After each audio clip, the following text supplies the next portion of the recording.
It was late. I was cooking. And everything's going fine. Сәлем достар, статистика арнасы. Өткенде мен Zoom сабақта студенттеріме сабақ беріп жатып, біз YouTube-тағы бір видеоны талдадық. Сонда мен ойладым, осы видеоны неліктен YouTube-қа сіздермен бірге талдамасқа деп. Сондықтан бүгін біз қазір сол видеоны көреміз, тыңдаймыз, дыбысталу бойынша жұмыс жасаймыз және кейбір грамматикалық сөздер ерекшеліктеріне тоқталамыз. Бұл видеода Джимми Фэллон шоуында Бенедикт Камбербэтч қонақта. Бенедикт Камбербэтч ән құрастырып айтады, сол әнді талдаймыз. Бірнеше жаңа сөздер болады, сондықтан видео бүгін қызық болады деп ойлаймын. Қазір онда бастаймыз. So just English. I like cooking. There's always, I hate to interrupt your story, but please tell me more. Would you mind singing something for us? Sure. We just love something. Oh, no, we enjoy Okay, yeah, it. sure. Sing it. Do you Okay, know a let me just say, song? I know a song. There's this one. There's this cool song called "I Dropped It," and it goes a little something like this. Can we dim the lights? It was late. I was cooking, and everything's going fine. I got my mash out to mash my potato, and then it took a funny turn. Couldn't quite get the mash mashed inside the pan on the stove. So I stretched out like I was tired, and that's when it happened, lo and behold, I got nasty in my trousers. Yeah, dropped right in there. That was a great smooth conversation. Енді қазір сөйлем бойынша тыңдап, аударамыз, кейбір сөздер ерекшеліктеріне және дыбысталу ерекшеліктеріне тоқталамыз. Сонымен Would be cooking. I like cooking.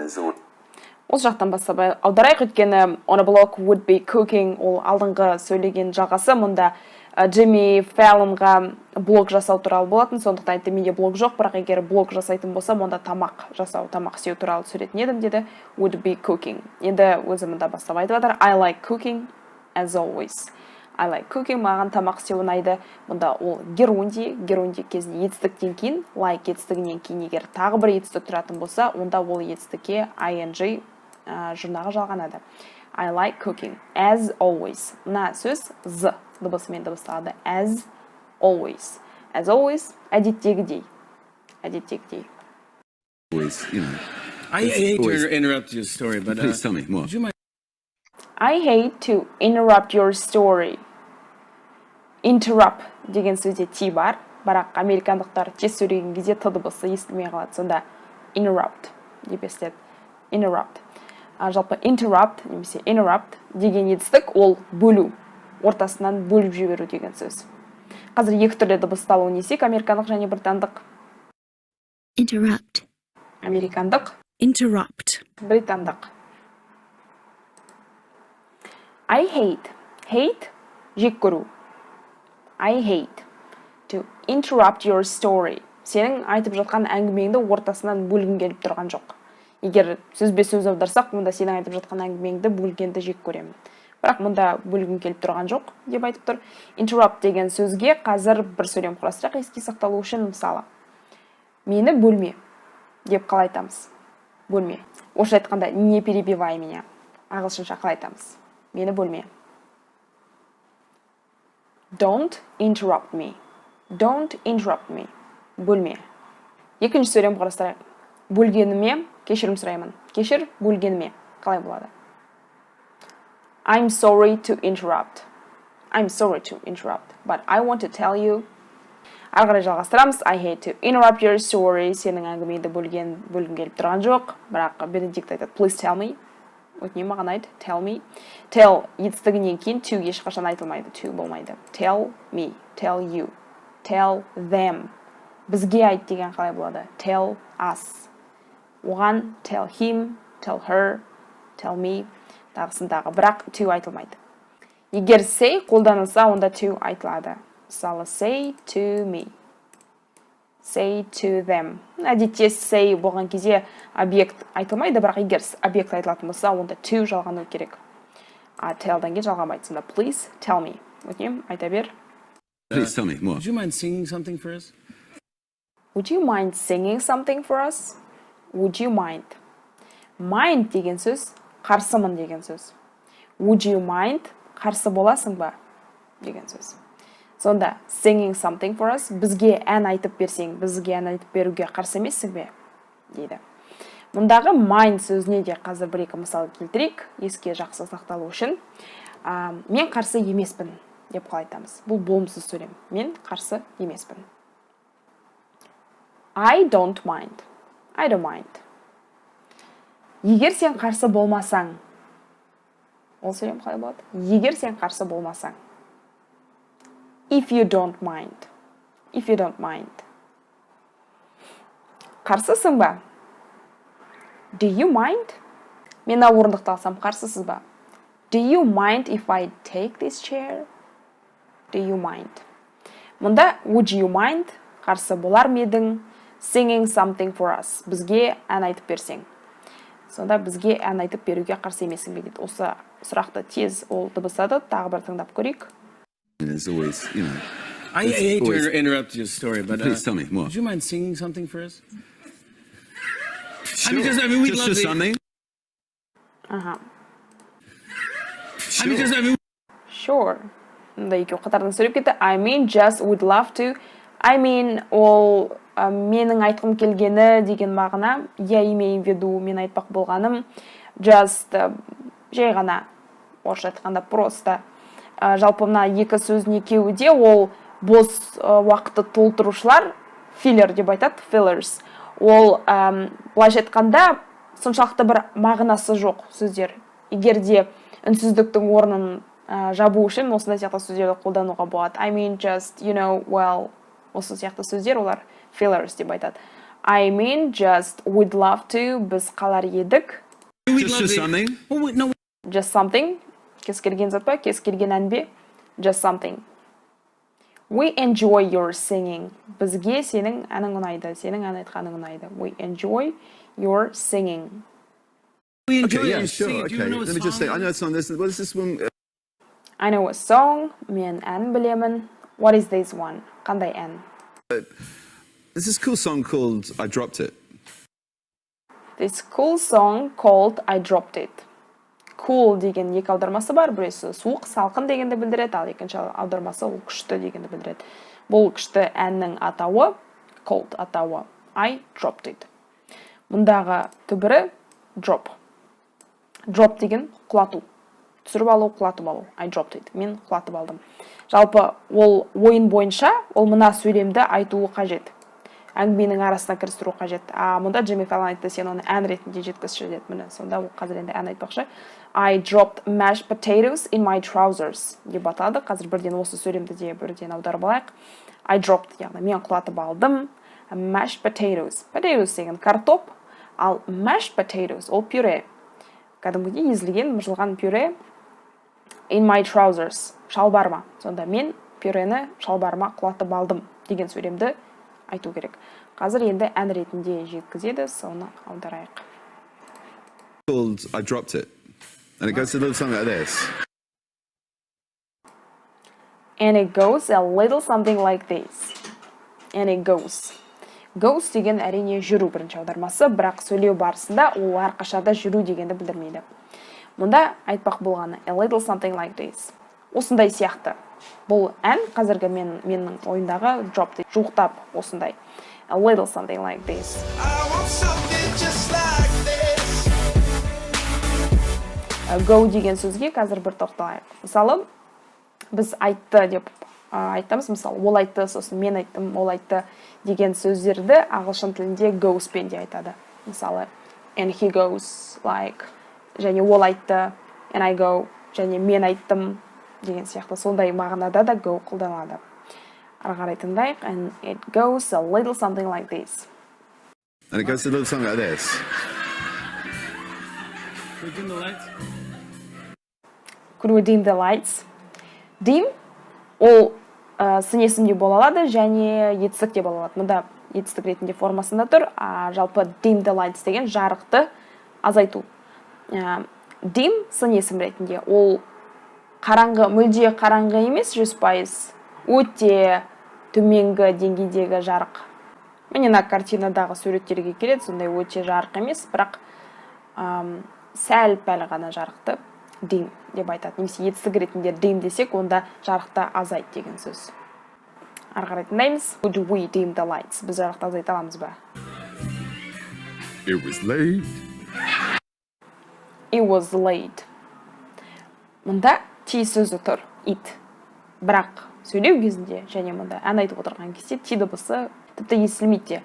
It was late, it was late, it was late. Сөйлеу барысында солай T дыбыстарын егер түсіріп айтсаңыздар, неғұрлым тезірек айтылады.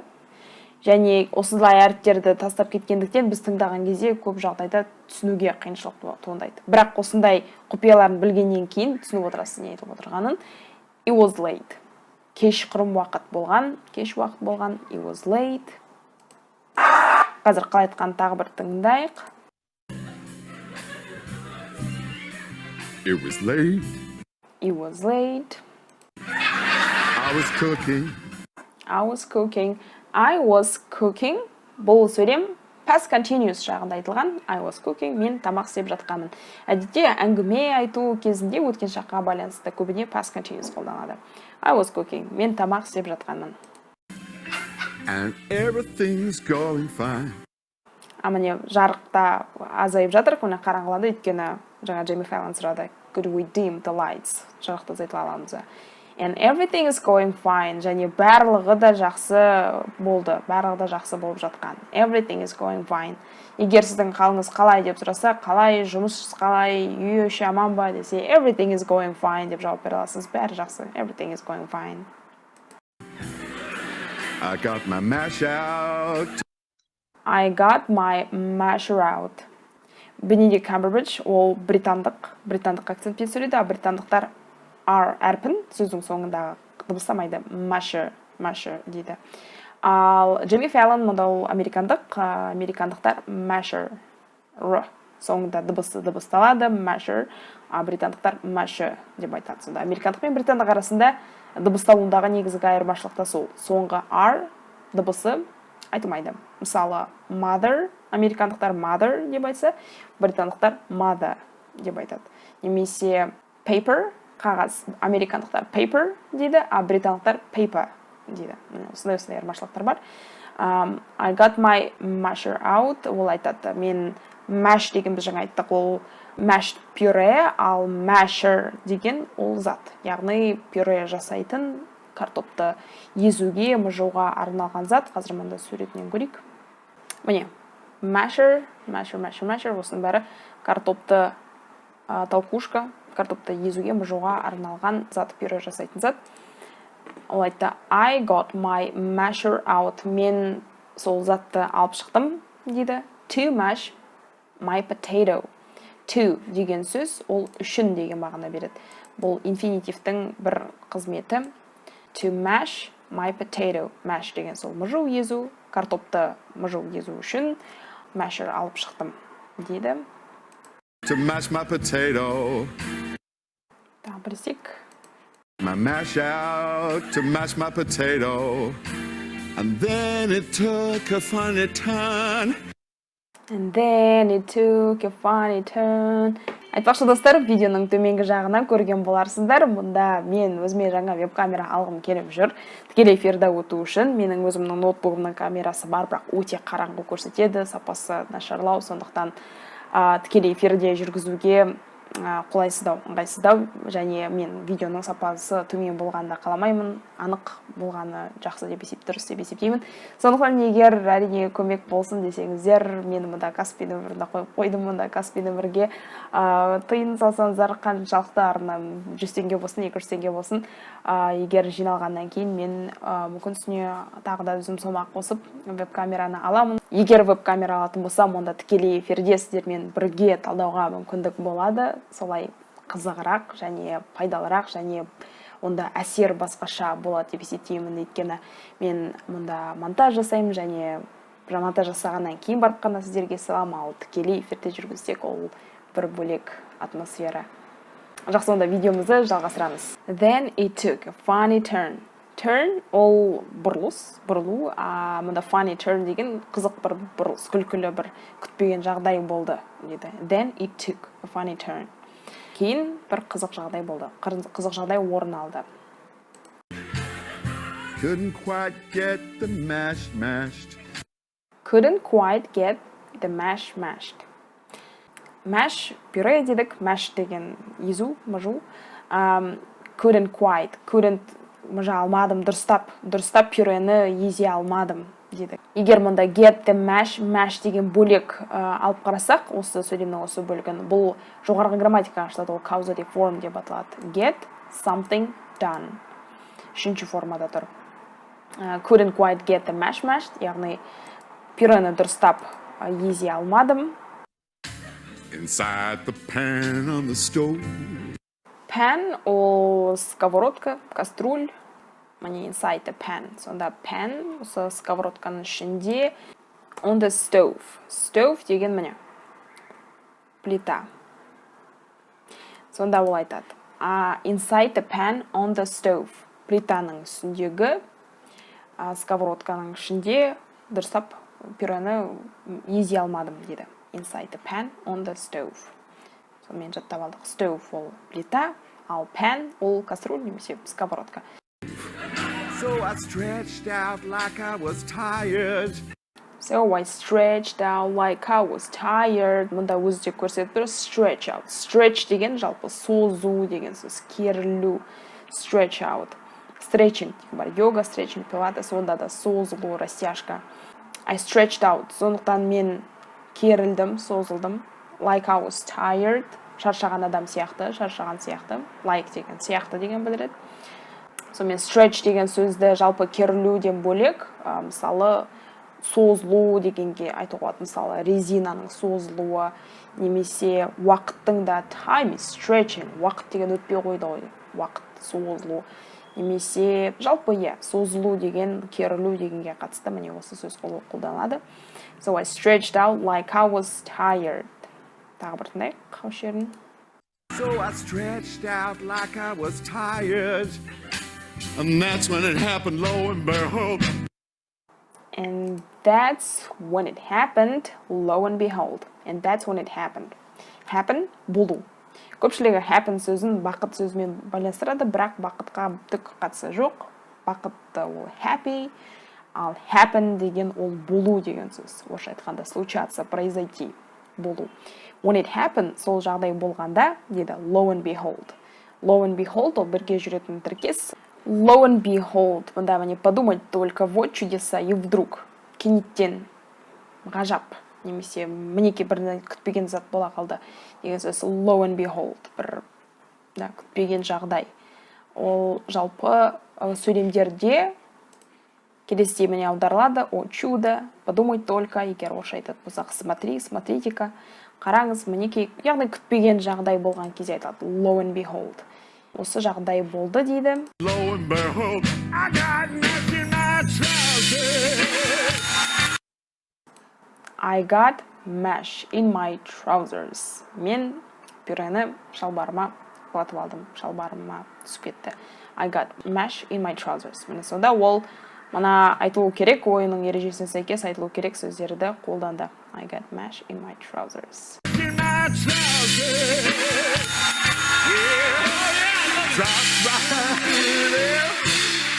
Dropped right in there. Dropped. Құлаттым. Сонда құлатып алдым дейді шалбарыма. That was the greatest smooth conversation. That was the greatest керемет smooth conversation. Smooth деген жалпы тегіс деген мағынаны білдіреді. Біз егер суши туралы видеомды көрген болсаңыздар, онда біз қарастырдық smooth және rough деп. Rough кетір бұдыр, ал smooth деген тегіс. Conversation деген ол әңгіме. Өте жақсы керемет әңгіме болды деп айтып жатыр. Яғни мұнда әртүрлі тақырып сөздерді тақырыпқа сәйкестендіріп айту керек, бір-бірімен байланысқан әңгіме болу керек, ал ол ыңғайластырып жіберді. Яғни smooth conversation бір-бірімен жақсы байланысқан әңгіме болды деп айтып жатыр. Және greatest мұнда сын есім күшейтпелі формада тұр. ES жалғанған және the артиклімен the greatest smooth conversation. Өте керемет әңгіме болды дейді. Осы сонымен тағы бір қарап шығайық, сосын жаңа сөздерге бүгінгі қарастырған жаңа сөздерге тағы бір тоқталамыз. Interrupt your story. on a blog would be cooking. I like cooking. There's always, you know. I It's hate always- to interrupt your story, but Please tell me more. Would you mind singing something for us?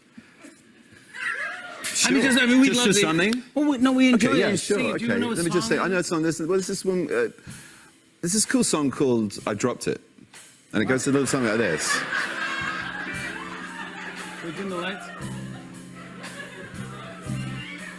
It was late. I was cooking, and everything's going fine. I got my mash out to mash my potato, and then it took a funny turn. Couldn't quite get the mash mashed inside the pan on the stove. So I stretched out like I was tired. And that's when it happened, lo and behold, I got mashed in my trousers. Yeah, dropped right there. That was a great smooth conversation.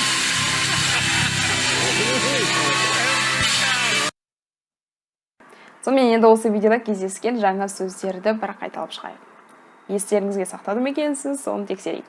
Сонымен drop сөзі қалай аударылады? To drop, ол етістік. To drop, құлату. I dropped my phone. Телефонды құлатып алдым. Oh, you dropped it. Құлатып алдың. Келесі interrupt. Interrupt, немесе тез айтқан кезде interrupt деп айтылып кетеді. Interrupt ол қалай аударылады? Бөлу. Сөйлеп жатқан кезде адамның сөзін бөліп жіберу. Interrupt. Келесі mind. Етістік. Do you mind? Would you mind? I don't mind. Mind қарсы болу. I don't mind. Мен қарсы емеспін. Келесі pan. Pan кастрюль.